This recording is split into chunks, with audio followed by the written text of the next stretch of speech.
Hello, everybody. Thank you for returning to our YouTube channel. I am Brian. This is Matthew Creedigan, a former Navy SEAL. He is our resident expert here. And we both belong to an organization called Technology United for Ukraine. And if you'd like to join, we're always looking for engineers and scientists. We help Ukraine with technological innovations in many areas in the military and in the civilian world. And even if you're a technician or just somebody who wants to help out, you're welcome to join our organization. The link is in the description to our website. So just click on that and then you can uh, join our organization. So no further ado, let's get into the topic today is manufacturing of weapon systems and warfare. Matthew's quite an expert on that, and it's something that we focus on at Technology United for Ukraine. So Matthew, talk a little bit about the cost of war, and we'll go and look at the cost of an actual, missile systems. There's three I have that we can show them, but talk a little bit about how expensive warfare is and what Ukraine has to do to be viable in this war. Yeah. So you look at like the different systems. Kind of break down drone. Let's say take drones for example, or you could look at missile systems. You have the legacy systems that were built by the Raytheons and Lockheeds, off of aerospace like grade components, and they're riding off this long legacy. But end all be all, they become very expensive systems. Uh, the question is like, if you look at the component parts of those missiles, are they actually that expensive? If you add up the component parts, does that, is like just a small percentage to integrate them all? And the answer is no. But we have the military industrial complex, so these missiles are expensive. We can get more into that, Yeah, later. and now let's just look real quick at how much these systems cost. Let's see, am I sharing the screen here? So we're going to go here. This is a Taurus missile. Matthew, can you see this? Just want to make sure that I'm Yeah, sharing this. yeah, Okay, so a Taurus missile, for example, which is very expensive. We're looking at $1.1 million, and Attackins, which is all the rave right now. But these things cost now currently about one million, 1.06 million dollars. And then if we look at the regular munitions for a HIMARS, which is the GMLRS, that's $100,000 a missile. So scalability of these and cost and everything gets very, very complex and very difficult for Ukraine. Well, the allies supplying these weapon systems to sustain it just gets into, $65 billion may seem like a lot, but you can rip through that rapidly when you're paying, $1 million for a system. The components of the platforms like the HIMARS itself. And then, so anyways, talk a little bit about what's the alternative? What's the better way for Ukraine to go with manufacturing and cost and scalability? yeah. Well, it, what's the better way to go? I mean, given the constraints of the amount of money they have, and the threat that's coming, like you don't have enough Patriot missiles to shoot down every uh, incoming system from the Mhm. Russians. I think And that's what's the like, cost of a Patriot missile? It's about $2 million, if I'm correct, right? yeah, yeah, it's Yeah. something like that. It's up there in the millions. Very. It's kind of hard to know for sure. Like a lot of this stuff online is not really accurate. Right. Uh, most of it. Yeah, Intentionally not yeah, accurate. intentionally, people trying to mess around with, you know, I think people don't want everyone to know that, like, say, Switchblade 300 is $70,000 for a long time. A Switchblade 300 showed up on Wikipedia as like $6,000. Yes. It's complete bullshit. And that's just the tube and the drone. But if you add like the connectors and like their proprietary systems, you're probably up to like 120 grand just for like a single drone that delivers less than a hand grenade's worth of explosive. Munition. Yeah. Yeah, so things can get pretty ridiculous pretty fast.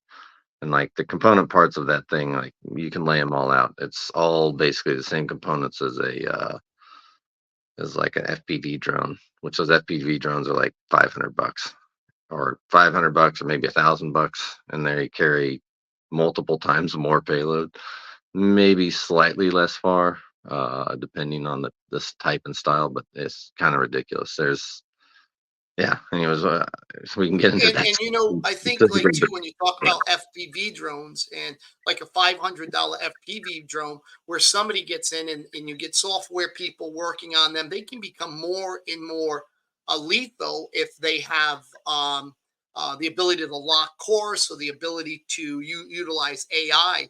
And you know, you can make something $1,300, which you know there are people working on platforms like that for Ukraine.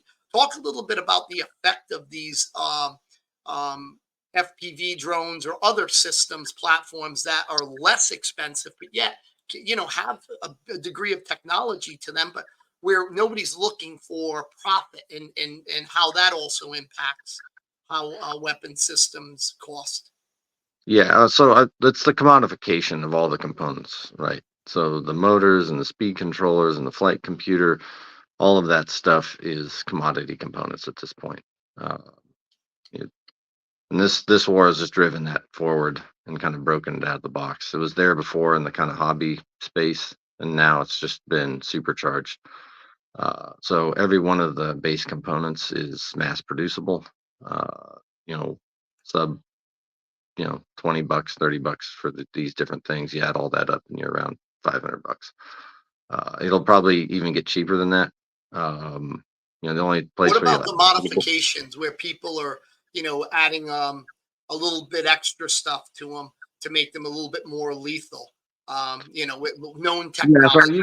you can jump the price up. Like you put some night vision or thermal camera on there, you're gonna push it up, hundreds of dollars, even thousands of dollars. Those could be quite acceptable prices though if you can strike things at night. It's easier to find stuff. Um, And we've seen videos on Reddit. You'll see a lot of videos with the with drones that are able to auto lock on a target. So you got a drone fixed yeah. wing, So and they also have FPV drones. So somebody just simply modified the is it the Raspberry Pi in them, you and could then do you a can Raspberry Pi.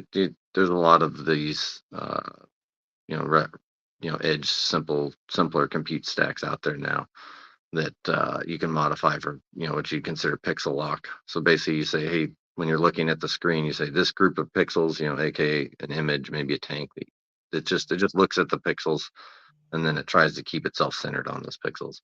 Like that's relatively straightforward, and you're going to see a and lot. that's only costing what, a computer program. So it's not even, there's no Like additional if you cost. It's if just you add the compute stack and added software, I've seen stuff out there for 200 to $500 roughly that can do navigation, mhm. um, and do the pixel lock piece. So like you're going to see this stuff. Like there's a lot of companies that are right on the edge that are starting to build these things. Some of them are more expensive, and there's different ways Yep. to do the compute, and some may be more robust in different lighting conditions. Like these things are not perfect by any stretch, but let's put it this way: they're good enough. Even if you get 50% of stuff on target, that's awesome because you have a $500 thing that can hit a target versus a $1 million thing or $100,000 thing. Uh, And yeah, what's the what is asymmetry the is. loss of FPV drones? I know there's statistics out there. It's like if you have five, three or four missed target, right? For various reasons, the jamming or Yeah, I you know, think it depends on really. It's hard to say for sure, but I've seen numbers, and be pretty confident like you get like a 30%, and hit that would rate. be like conservative. It could be quite better than that, depending on your pilots, the Right. conditions, places, where you're at. But yeah, I'd say 30%. Like that's awesome though. I mean, you look at the amount of bullets you sling to kill one person. The stats What on is that, it? it's like 250,000 yeah, that's for super high. I forget what it is. It's super yeah, high. yeah. It's a lot. But yeah, same with artillery, all this other stuff. Like you're generally firing a few rounds. And the other thing that's important to look at is the logistical backhaul, the logistics to support that entire train. So like you look at even like these more expensive missiles, well, you need all the maintenance on that. You need the training for the guys. You need the vehicle that hauls the thing around. Um, you know, and that whole pipeline of logistical tail is quite a bit larger than what you see with these commercialized drones. And they're going closer and closer to just single button press type things. Like once you build the thing and it's ready to go, right now you need a pilot that's relatively trained on how to set the thing up, fly it, deal with the general conditions and the different electronic warfare systems out there, and kind of understand how and to approach a target. But that's like I'm saying, like another 6 months, you'll see a lot more automation in on the what they call the last mile, but it could be the last 500 meters, Yeah, where yeah. I think you mark on 500 meters target. right now, from what we've seen, is really where they're at right now. Just that Yeah, 500, not missing the final approach. yeah, and even if you have a 30% hit rate at that, like given the prices, it's more about how you can turn out the quantity than it is about the price. Like I think there's lots of scenarios where people would rather pay more for something that was actually worse if you could just guarantee large quantities. It's one thing to be like, oh, I can build 1,000 of these things. Right. Uh, it's another if I say, hey, I've got 300,000, and like, oh, they might be 20% worse in all respects, but I've got 300,000 versus 1,000, and it just Right. changes the battlefield equation. And when you're going after weapon systems that, whether it's a T90 tank, an EW system, which could be worth $250 million, some of the EW systems, sometimes even more. Right, right. Even if you lost 1,000, $800 drones to hit it, it's the return on investment is still fantastic.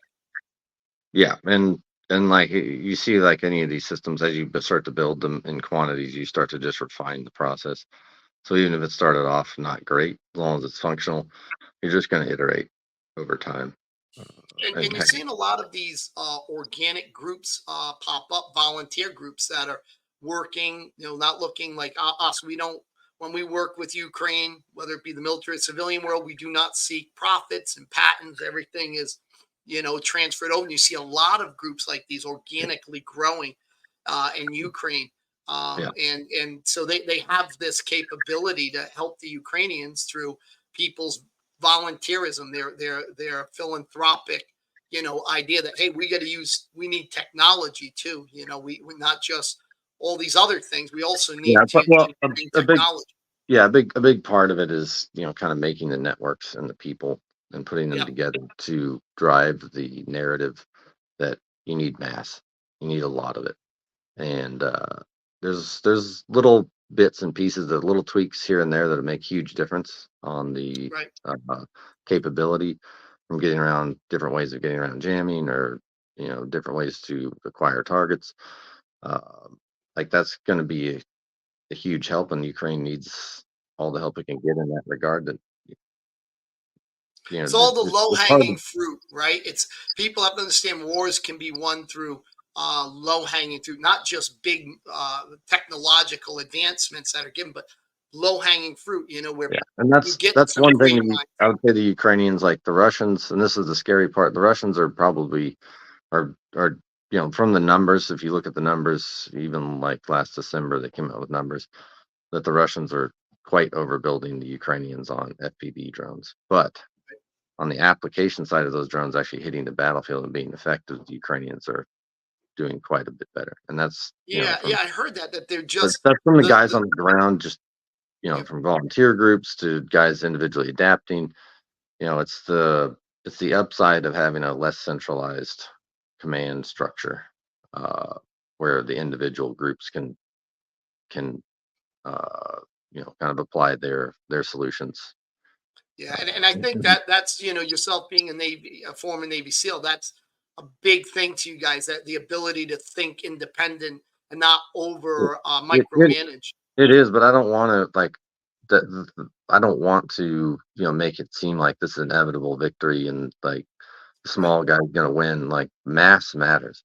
When you have guys like China and you have like North Korea and they're showing up with their stuff, you really just can't count the Russians out. And the Russians are building in mass.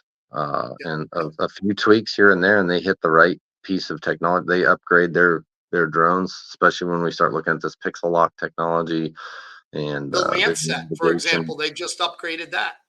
Yeah, like when they get that technology down to the level of FPV drones, like look out. Like the battlefield could literally change within a few months. Like once you launch, depending on where and how they hold the massive drones and how it's launched, you could see everything flip overnight. Yep. Like you could not Well, have Ukraine around. Like it's not like I really have to caution people to look at Ukraine and they think, oh, they're going to grind them down. It's going to be like Russian Vietnam or whatever they think it's going to be. And it's like, no, you can't look at war like that responsibly, because the enemy, especially if they're in a desperation mode, if they see the same thing, like, oh, we might eventually lose this, and it's existential to them, they may well like throw everything they can at fixing their problems, and depending on what help and how they manipulate uh, or fix some of their own problems, they could be right back in the thing, and this could all change on a dime. Like we have to, as the West, build our own componentry.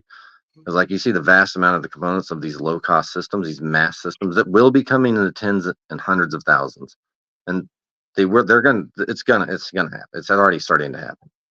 When they start coming in these kind of quantities, like regular infantry, artillery, these kind of classical things. Like I don't care, you can put as many tanks as you want on the battlefield that you could practically make, and you could put all sorts of shotgun electronic warfare systems on them for close in protection. It doesn't it's going to pale in comparison to 10,000 drones coming down on just that one tank. Because well, guess that's what? the thing. You could That's build where they that throw tank on everything explosive, but downrange, right? right. Well, Matthew, we probably we're going to keep this short. So sorry everyone. We're trying to work with the algorithm here. Algorithms don't like super long videos, but again, we can carry on with these comments. This is a deep one. This is probably a lot of videos that we can do on this subject. It is, it means a lot, and it's a big part of this war. But everybody, again, please go to the link in the description. Click on it if you want to join our organization, Technology United for Ukraine. We look for everybody to join who want to help out and be part of what we're doing.